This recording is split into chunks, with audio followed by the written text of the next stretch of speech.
Attorney, no, another question, sa ating pong batas, ano po ba yung due process kapag halimbawa, nagkaroon ng losses yung Ah, employer Yes. or, tatanggalin mo yung empleyado kasi parang hindi na siya nagiging productive, paano po ba yung due process natin doon as Okay. employer? yan. Kung gano'n naman, eto din naman ha, kasi sa mga employees natin, hindi ibig sabihin na 'pag pinaalis kayo automatic, nagiging entitled kayo sa Mm. separation pay, to Mm. damages, mga gano'n na money claims.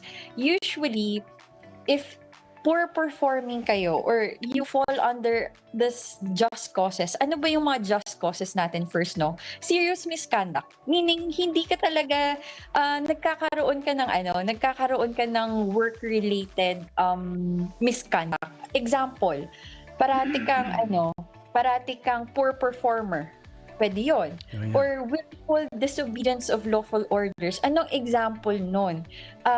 Pinapa-change yung schedule mo, ayaw mo kasi ayaw mo lang mag-closing shift. Gusto mo morning shift ka lang.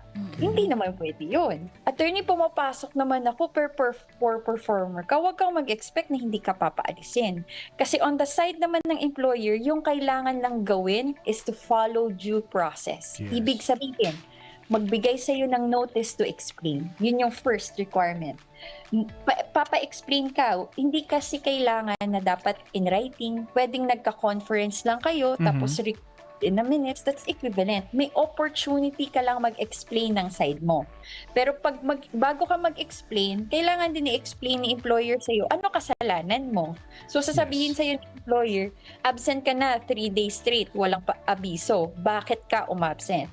And sasabihin mo lang, nag-siargao po ako. Siargao po ako kasi may seat sale. Ay, hindi pwede yun. Di pwede. Awal na yun. Naku Pero naman. kung kasi na boss, sorry, nabangga po kasi Yan. ako. Tapos nasa ospital ako. Yan. Ngayon ko lang na-recover yung cellphone ko. Pasensya po. Yan. Valid naman yun. So Valid kung papaasin ka ng ganun, hindi naman pwede yun.